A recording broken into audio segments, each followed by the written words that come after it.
असूल तिजारत बड़े थोड़े से हैं, और सुभान अल्लाह अगर उनके ऊपर अमल कर लिया जाए पूरी दुनिया के अंदर खैर बरकत है। अल्लाह। मैं चाइना में था जी, हमने चाइना से बहुत काम किया है, एजुकेशनल ट्रायल्स बनाए। मिस्टर चिन उसका नाम था, उस कंपनी का नाम है रीड बॉय। ओके। उसका जो सीईओ था या मालिक मिस्टर चिन, हमारी आपस में अच्छी दोस्ती सी हो गई। तो मैंने आमतौर पर यह होता है कि जब जाते थे चाइना में बहुत दफ़ा गया, खुद सफ़र करता। तो मेरी एक आदत है, और मैं अपने नादरीन से भी कहूँगा नौजवानों, खुद काम के सर के ऊपर खड़े हों, देखें। हमने उनसे प्राइस लेनी थी, तो मैंने कहा मिस्टर चिन ये प्राइस दो। उसने अपने अकाउंटेंट लड़कियां थी उसको बुलाया, उन्होंने प्राइस दी, प्राइस मेरे सामने आई।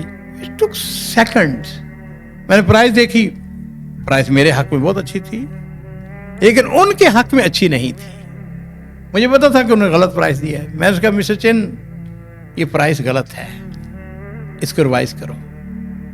उसने क्या मतलब? मैं कहा मुझे इतराज नहीं है, मुझे मेरे हक में है लेकिन तुम्हें इसमें नुकसान है। उसने अपने उनको बुलाया, वो कहा दोबारा इसको गो थ्रू करो। फिर उन्होंने 15-20 मिनट आधा घंटा लगा के फिर दोबारा लेके आई। फिर मैंने देखा फिर वो गलत थी। फिर मैंने उससे कहा, मैंने कहा ये देखो मुझे कोई इतराज नहीं है, मैं एक्सेप्ट करने के लिए तैयार हूं लेकिन तुम्हें इसमें कुछ नहीं बचेगा। इस्लाम ने बड़े सरारे असूल हमें बताया है, जिस चीज को आप अपने लिए पसंद करते हैं वही चीज दूसरे के लिए भी पसंद करें। अल्लाह। आपको ताज्जुब होगा, उसने दोबारा फिर उनको बुला के डांटा भी और उसको कहा कि दोबारा देखो। उन्होंने दूसरी दफा या शायद तीसरी दफा, मुझे भूल गया है, उन्होंने देखा उसके अंदर उन्होंने गलतियां निकाली और फिर एक सेकंड लगा। मैंने कहा अब ठीक है।